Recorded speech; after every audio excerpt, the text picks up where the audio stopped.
The desert did not forgive weakness. It remembered every footprint, every drop of blood, every promise broken beneath its burning sun.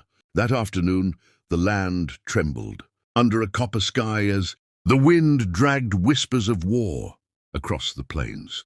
It was there, where the dust rose like smoke and vultures circled patiently, that ranchero Mateo Vargas reined in his horse and felt fate tighten around his chest. Mateo was not an ordinary man. He was forged by drought, hardened by loss, and respected by fear.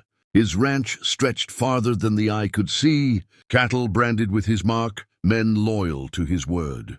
Yet despite his power, there was an emptiness inside him, an echo left by a future he could not secure. He had land, gold, and guns, but no heir strong enough to survive the world he ruled. That was when he saw her.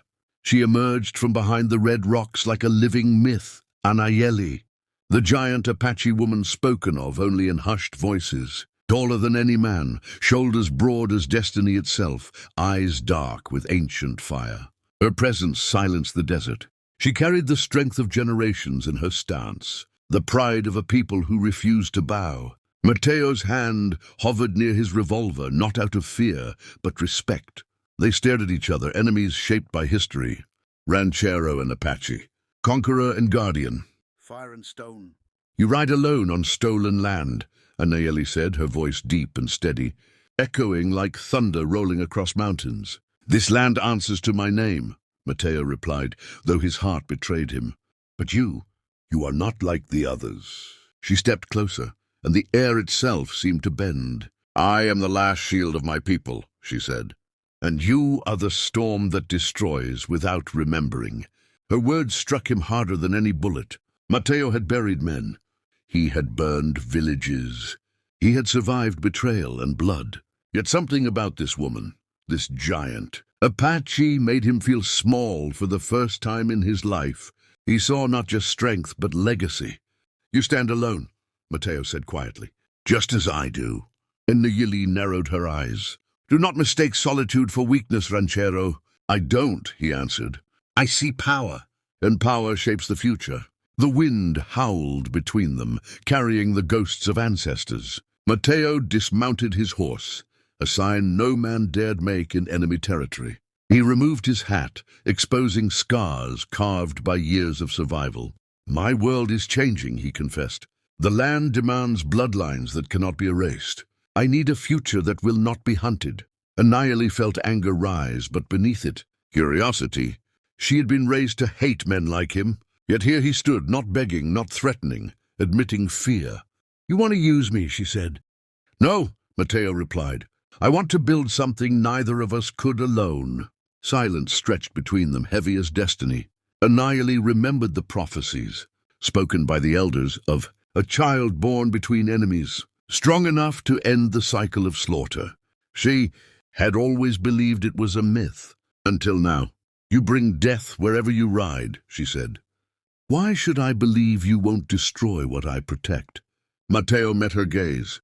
Because for the first time, I am willing to kneel to the future. The desert held its breath. Anayeli turned away, conflicted. Her people were scattered, hunted, fading, and this man, this ruthless ranchero, offered survival wrapped in danger.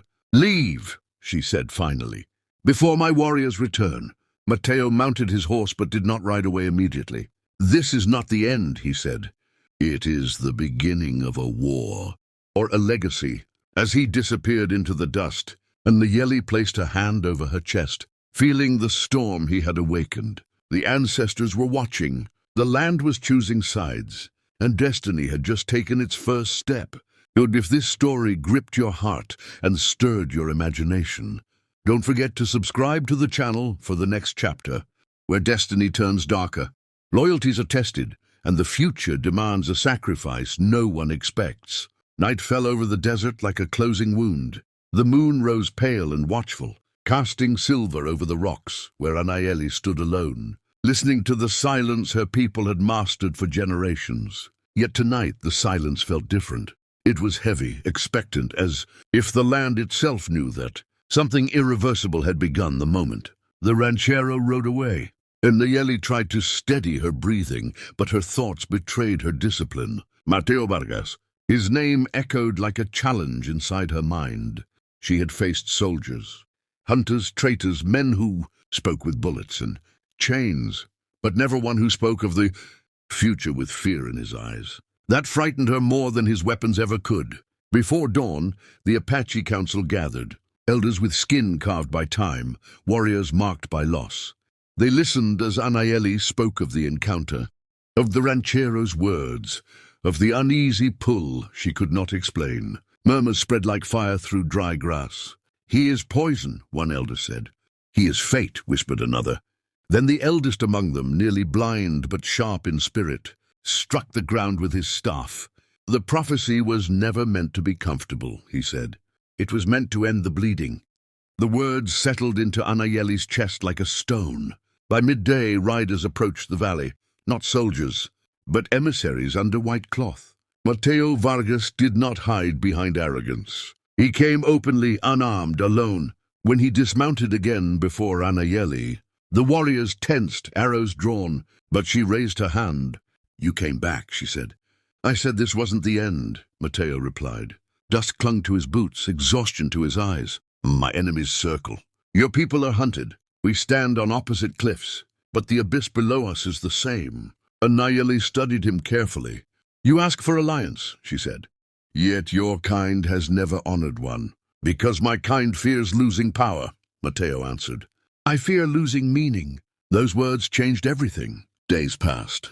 Negotiations stretched under the sun. Trust was not given, it was tested. Mateo offered land, protection, weapons. The Apache demanded respect, autonomy, survival. Slowly, painfully, something fragile formed between them, not peace but purpose. Yet destiny never moves quietly. The rival ranchers struck first. Fires burned along the valley. Shots rang out under starlight. Apache warriors fought beside ranch hands, blood mixing in the dust. Mateo was wounded defending an Apache child.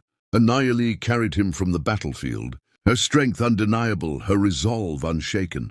As she stood over him that night, watching his chest rise and fall, she understood the truth the elders had feared to name. This was no longer just about survival. It was about ending a cycle. When Mateo awoke, weak but alive, he saw Anayeli seated beside the fire, eyes fixed on the flames. "You could have let me die," he said.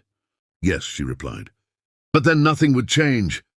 The days that followed bound them not by desire but by decision. Two leaders choosing burden over hatred. The Apache people watched carefully. The ranchers whispered. And the land, ancient, unforgiving, waited. In time, Anayeli spoke the words that sealed fate. "If a future is to be born," she said, "it will carry both our worlds, and it will cost us everything." Mateo nodded, knowing power always demanded sacrifice. When the final battle came, it came hard. United enemies fell. The valley was secured, but at great loss. As dawn rose over a quiet battlefield, Anayeli stood tall, wounded but unbroken, the embodiment of a people who refused extinction. Mateo looked at her and understood. Whatever legacy followed would not belong to him alone. It would belong to the land, to the bloodline forged in fire and choice. The desert wind carried their names into history, and the future, once uncertain, had finally chosen to breathe.